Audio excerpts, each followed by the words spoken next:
स्वागत है आपका UPSC education in Hindi YouTube channel पे। हम लोग बात कर रहे हैं 6th class NCERT book geography पृथ्वी हमारा आवास। तो हम लोग इस पे बात कर रहे थे। हम लोग ने चैप्टर 6 किया है, उसमें हम लोग ने पर्वत के बारे में बात कर ली थी। अब हम लोग बात कर रहे थे पर्वत कितने प्रकार के होते हैं। तो वो पार्ट 1 में हम लोग ने पर्वत के बारे में देख लिया था। ठीक है, तो ये आज हमारा जो पार्ट होगा वो पार्ट 2 है। तो पार्ट 2 में हम लोग बात करेंगे पर्वत के कितने प्रकार होते हैं। ठीक है, तो हम लोग वलित पर्वत से शुरू करते हैं। ये मेरा टेलीग्राम चैनल है, अगर अभी तक आपने ज्वाइन नहीं किया है तो ज्वाइन कर लें। मैं पीडीएफ यहीं पे डाल दूंगा। ठीक है, इसका लिंक वीडियो के डिस्क्रिप्शन बॉक्स में आपको मिल जाएगा, तो आप वहां से जाकर ज्वाइन कर लें। अगर अभी तक आपने चैनल को लाइक नहीं किया है तो लाइक कर दें, शेयर करें एंड सब्सक्राइब करें एंड बेल वाला आइकन जरूर प्रेस करें, जिससे आपको हमारी वीडियो की नोटिफिकेशन जल्द से जल्द पहुंच सके। तो हम लोग वीडियो शुरू करते हैं। हम लोग देख रहे थे पर्वत के प्रकार। तो पर्वत कितने प्रकार के होते हैं, तो उसमें से हम लोग पहले बात करते हैं वलित पर्वत। तो वलित पर्वत के बारे में हम लोग ने बात की थी, लेकिन एक बार फिर से हम लोग चर्चा कर लेते हैं। तो हम लोग ने किस बारे में बात की थी तो वो देखते हैं। तो पर्वत, तो वलित पर्वत क्या है तो उसके बारे में देखते हैं। जब किसी प्लेट पर दो तरफ से दबाव पड़ता है तो प्लेट बीच से मुड़ जाती है। ठीक है, ये जैसे आपका ये प्लेट है, ये आपकी पूरी प्लेट है। ठीक है, और इस प्लेट पे इधर से दबाव पड़ रहा है और इधर से दबाव पड़ रहा है। ठीक है, ये आपका प्रेशर है। तो जब ये दबाव पड़ेगा तो ये बीच से मुड़ जाएगी। तो जब ये आपकी मुड़ेगी तो मुड़ने के बाद ये यूं हो जाएगी और यूं हो जाएगी। तो जब यूं होने पर तो इसका जो शेप हो जाएगा वो आपकी प्लेट का प्लेट यूं आपकी हो जाएगी। ये आपकी प्लेट यूं हो गई। तो ये जो हुआ, इसी से वलित पर्वत का निर्माण होता है। ठीक है, तो प्लेट प्लेट का कुछ भाग ऊपर की ओर उठ जाता है तो उसे पर्वत कहते हैं, और जो कुछ भाग नीचे की तरफ धंस जाता है वहाँ पे घाटी कहते हैं। अब जब ये प्रेशर यहाँ पे आप देख सकते हैं, इसको मैं हटा देता हूँ यहाँ से। ये जब आपका यहाँ पे प्रेशर पड़ रहा है, ठीक है, ये वाला हिस्सा, ये चीज़, तो फिर जब ये प्रेशर जब पड़ेगा दोनों तरफ से तो ये कुछ भाग इसका यूं हो जाएगा, और जब ये नीचे की तरफ हो जाएगा तो अब जो इसका आकार बन रहा है वो ऐसे बनेगा। तो ये हो जाएगी हमारी घाटी। अगर ऊपर की तरफ होगा तो वो पर्वत बनेगा, अगर जब नीचे की तरफ बनेगा तो वो घाटी बनेगी। ठीक है, तो आगे हम लोग देखते हैं। हिमालय, एंडीज और अल्प्स पर्वत वलित पर्वत के ही उदाहरण हैं।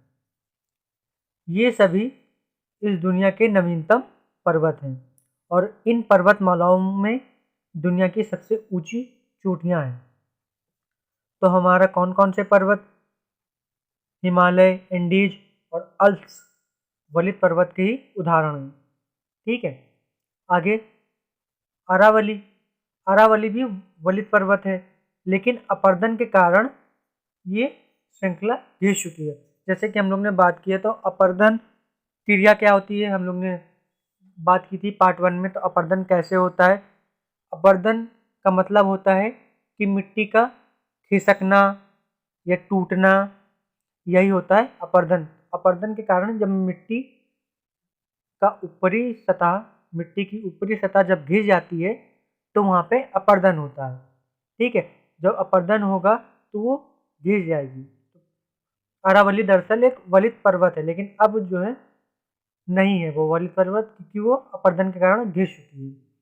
ठीक है, आगे देखते हैं भ्रंश उत पर्वत।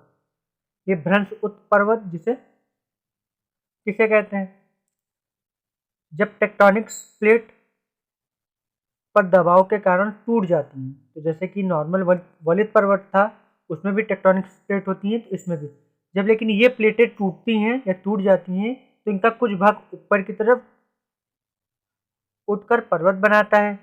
ठीक है, और कुछ भाग, जो भाग इनका ऊपर उठा हुआ होता है उसे उत्खंड कहते हैं, और जो भाग नीचे धंसा हुआ होता है उसे भ्रंश कहते हैं। ठीक है, तो ये कैसे बनते हैं जरा उनको हम लोग देखते हैं। अब यहाँ पे आप उदाहरण के तरीके आप देख सकते हैं, जैसे कि ये आपका टेक्टोनिक प्लेट है पूरी, ये पूरी है। अब यहाँ पे जब दोनों तरफ से दबाव पड़ रहा है, ठीक है, दोनों तरफ से आपका ये दबाव पड़ रहा है, तो जब दबाव आपका पड़ेगा तो होगा क्या यहाँ पे, तो इसका कुछ भाग टूटकर ऊपर हो जाएगा और कुछ भाग टूटकर नीचे हो जाएगा। वो कैसे होगा, फिर ये आपका यूँ रहेगा एक ब्लॉक, ये आपका दूसरा ब्लॉक, और ये आपका, तो ये आपका कैसे हो गया, ये देख लीजिए, ये कुछ भाग नीचे टूटकर गिर गया, मतलब नीचे टूटकर, ये देखिए यहाँ पे आप देख लीजिए, जब ये आपका ये टेक्टोनिक प्लेट है, जब यहाँ पे प्रेशर बनेगा दोनों तरफ से, ठीक है, दबाव पड़ेगा, तो दबाव के कारण कुछ यहाँ पे हिस्सा इसका ऊपर उठ जाएगा और कुछ नीचे धंस जाएगा। तो वो कैसे होगा, जब दबाव पड़ेगा तो इसका कुछ हिस्सा ऐसे हो जाएगा, यहाँ पे, एक मिनट, ये ऐसे हो जाएगा यूँ, एक मिनट, ये जब आपका ऐसे बनेगा यूँ होगा, कुछ भाग ऐसे नीचे आपका धंस जाएगा और कुछ भाग ऐसे ही सीधा रहेगा। तो जब दबाव पड़ने के कारण आप देख सकते हैं ये कुछ भाग ये आपका नीचे हो गया, ठीक है, ये आप देख सकते हैं यूँ होकर यूँ और यूँ हो गया है ना आपका। तो ये जो ऊपर उठा हुआ भाग है उत्खंड इसे कहते हैं, इस वाले पोर्शन को उत्खंड कहते हैं, ठीक है, इस वाले पोर्शन को आपको उत्खंड कहते हैं और दरअसल इस वाले खंड को भ्रंश कहते हैं, क्योंकि दबाव पड़ने के कारण ये बीच से टूट गया है, ठीक है। तो टूटने के कारण जो हिस्सा ऊपर उठा हुआ होता है उसे उत्खंड कहते हैं और जो नीचे हिस्सा धंसा हुआ होता है, धंस जाता है, उसे भ्रंश कहते हैं। आगे आगे हम लोग देखते हैं क्या है। आगे आप देख सकते हैं तो आपका यूरोप की जो राइन घाटी है वो भी आपका भ्रंशउत पर्वत के ही उदाहरण है, ठीक है। तो ये आप याद रख लीजिएगा, राइन घाटी, ये ज़्यादा पूछते हैं राइन घाटी के बारे में, ठीक है। और ये भी पूछते हैं कि उत्खंड क्या है, भ्रंश क्या है। दरअसल इन्हीं सब के बारे में पूछते हैं कि टेक्टोनिक प्लेट पे दबाव पड़ता है तो क्या होता है, तो किनका आकार कैसे होता है, ब्लॉक के आकार का होता है, ये कैसे होते हैं। तो जो ब्लॉक पर्वत होते हैं वो इसी तरीके होते हैं। आगे अब हम लोग तीसरा प्रकार देखते हैं। पहले हम लोग ने फर्स्ट देख लिया है वलित, दूसरा हम लोग ने भ्रंशउत देख लिया है। अब हम लोग तीसरा बात कर रहे हैं ज्वालामुखीय पर्वत। ज्वालामुखीय गतिविधि के कारण बने हुए पर्वत को ज्वालामुखीय पर्वत कहते हैं।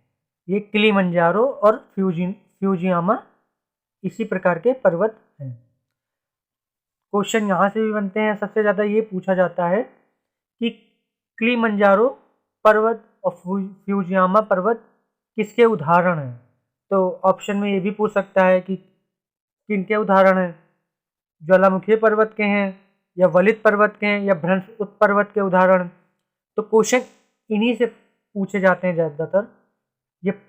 ये आपको नाम दे देगा, ये पूछ लेगा कि ये कौन सा पर्वत है, ये तो पर्वत दे देगा, जैसे कि यहाँ पे आप अगर दे देगा ज्वालामुखीय पर्वत कौन सा है, एक दे देगा आपका किलिमंजारो दे देगा, और या कोई दूसरे पर्वत और दे देगा हिमालय, एंडीज, ये 3 ऑप्शन हो गए। ऑप्शन में जैसे पूछेगा ज्वालामुखीय पर्वत किसे कहते हैं, ऑप्शन ए में देगा हिमालय, दूसरा देगा ऑप्शन आपका एंडीज, तीसरा आपका दे देगा किलिमंजारो। तो आपको पता होना चाहिए कि किलिमंजारो किस तरीके का पर्वत है, वहाँ पे कौन सी गतिविधियाँ होती हैं, तो उस हिसाब से आप जरूर टिक कर पाएंगे, ठीक है। आगे अब हम लोग बात करेंगे पर्वत का महत्व, पर्वतों के महत्व, इनके क्या महत्व हैं। सबसे ज़्यादा इम्पोर्टेंट तो ये भी चीज़ है, पर्वत हमारे लिए पानी का महत्वपूर्ण स्रोत होते हैं, ठीक है। जैसे हम लोग ने बात की थी कि पर्वतों पे ही हिमानियाँ होती हैं, बर्फ़ वहीं पे पिघलती है और बर्फ़ पिघलने के साथ ही वहाँ पे नदियों का स्रोत होता है, तो वहीं से नदियाँ बाहर निकलती हैं, ठीक है। तो ये हमारा पानी का महत्वपूर्ण स्रोत होते हैं। कई प्रमुख नदियाँ पहाड़ों पर या पर्वतों पर स्थित होती हैं, ठीक है, ये हिमानियों से निकलती हैं।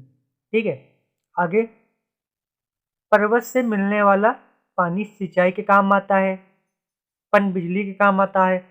जब पर्वतों से पानी जब बहता है तो वहाँ से तीव्र गति से आता है। तो होता क्या है कि यहीं पे जब पहाड़ों के या पर्वतों से जब पानी ढाल के थ्रू नीचे आता है, तब वहीं पे पनबिजली घर लगा दिए जाते हैं। वहीं पे टरबाइन लगा दी जाती है, जिससे टरबाइन घूमता है तो बिजली उत्पन्न होती है।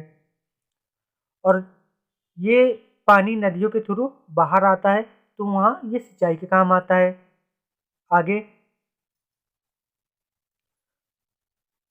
पर्वतों पर विभिन्न प्रकार की वनस्पतियां तथा जीव जंतु पाए जाते हैं। पर्वतों से कई प्रकार के महत्वपूर्ण उत्पाद भी मिलते हैं, जैसे कि लकड़ी, जड़ी बूटी, शहद, कत्था। तो सबसे महत्वपूर्ण चीज़ होती है तो जड़ी बूटी। पर्वतों पे सबसे महत्वपूर्ण होता है जड़ी बूटी या दवाइयाँ, औषधियाँ। ठीक है, ये बहुत ही इम्पोर्टेंट होता है। लकड़ी, लेकिन अब मृदा अपरदन हो रहा है, वन उन्मूलन हो रहा है, जिसके कारण लकड़ियाँ काटी जा रही हैं, और लकड़ियों के काटने से ही वहाँ पे अपरदन होता है। उसी के कारण वहाँ से मिट्टी बह जाती है। ठीक है, तो इसी के कारण ये सब होता है। आगे पर्वत क्षेत्र सैलानियों को बहुत पसंद आते हैं। अब पहाड़ों पे आप जाएंगे, पर्वतों पे जाएंगे तो वहाँ पे बर्फ होगी, तो वहाँ पे पर्यटन करने के लिए पर्यटक जाते हैं, सैलानियाँ जाते हैं, और वो स्थान बहुत ही पसंद किया जाता है, क्योंकि वो वहाँ वो प्रदेश हल्का ठंडा होता है इसलिए। आगे अब हम लोग बात करेंगे पठार। ठीक है, तो पठार के बारे में हम लोग अब बात करेंगे पार्ट थर्ड में। पार्ट 2 ये हमारा था। ठीक है, आगे नेक्स्ट स्लाइड में ये मेरा टेलीग्राम चैनल है। ठीक है, तो मैं यहीं पे PDF डाल दूंगा, और ये टेलीग्राम लिंक आपको वीडियो के डिस्क्रिप्शन बॉक्स में मिल जाएगा, आप वहीं पे जाकर डाउनलोड कर सकते हैं। अगर अभी तक आपने चैनल को लाइक नहीं किया है तो लाइक कर दें, शेयर करें एंड सब्सक्राइब करें, एंड बेल वाला आइकन जरूर प्रेस करें, जिससे आपको हमारी वीडियो की नोटिफिकेशन जल्द से जल्द पहुँच सके। तो अब हम लोग मिलते हैं नेक्स्ट पार्ट में। ठीक है, तो इसी के साथ मेरी वीडियो समाप्त होती है। धन्यवाद, मिलते हैं हम लोग नेक्स्ट वीडियो में।